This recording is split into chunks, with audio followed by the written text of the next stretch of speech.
Hello everyone, Pastor Doug here.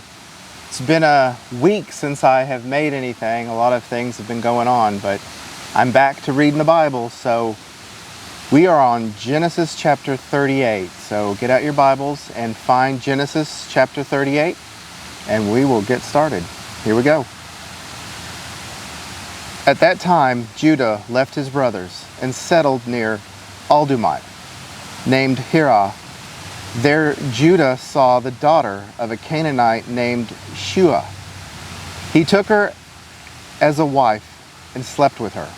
She conceived and gave birth to a son, and he named him She conceived again and gave birth to a son and named him Onan. She gave birth to another son and named him Shelah. It was at Shezib that she gave birth to him. Judah got a wife for his firstborn. From her name was Tamar. Now Judah's firstborn, was evil in the Lord's sight, and the Lord put him to death. Then Judah said to Onan, "Sleep with your brother's wife, perform your duty as her brother-in-law, and produce offspring for your brother."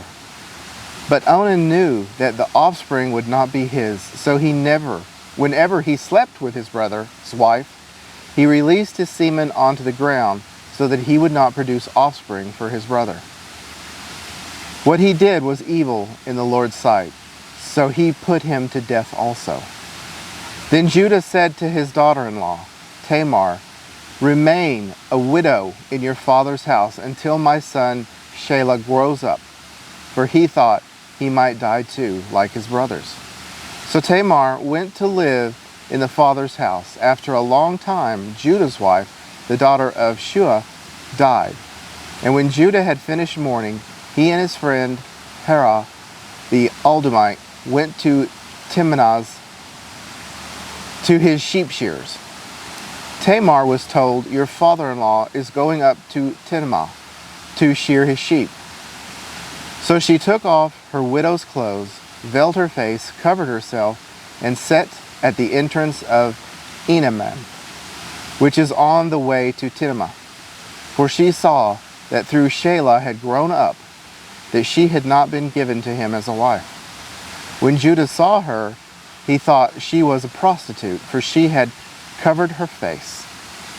He went over to her and said, "Come, let me sleep with you," for he did not know that she was his daughter-in-law. She said, "What will you give me for sleeping with me?" "I will send you a young goat from my flock," he replied. But she said, "Only if you leave something with me until you send it." "What should I give you?" he asked. She answered, "Your signet ring, your cord, and your staff in your hand." So he gave them to her, slept with her, and she became pregnant by him. She got up and left, then removed her veil to put on her widow's clothes back on. When Judah set the young goat by his friend Aldumite in order to get back the items he had left with the woman, he could not find her. He asked the man of the place, "Where is the cult prostitute who was beside the road in Enem?" "There has been no cult prostitute here," they answered. So the Aldumite returned to Judah, saying, "I couldn't find her, and besides, the men of the place said there has been no cult prostitute here." Judah replied, "Let her keep the items for herself, otherwise we will become a laughingstock. After all, I did send this young goat, but you couldn't find her." About 3 months later, Judah was told, "Your daughter-in-law Tamar has been acting like a prostitute, and now she's pregnant." "Bring her out," Judah said, "and let her be burned to death."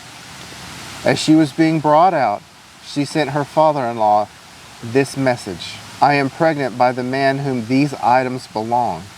And she added, "Examine them. Whose signet ring, cord, and staff are these?" Judah recognized them and said, "She is more in the right than I, since I did not give her to my son Shelah." And he did not know her intimately again. When the time came for her to give birth, there were twins in her womb.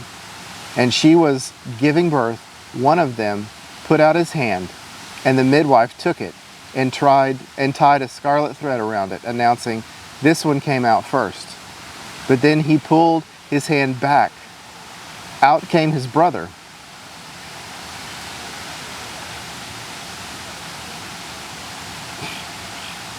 Out came his brother, and she said, "What a breakout have you made for yourself."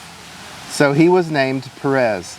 Then his brother, who had the scarlet thread tied to his hand, came out and was named Zerah. Well, there we have chapter 38. So remember to keep reading, keep trying to learn as much as you can about our God, our Creator. But until next time, remember that I love you and I'm praying for you. And have a wonderful day. Bye.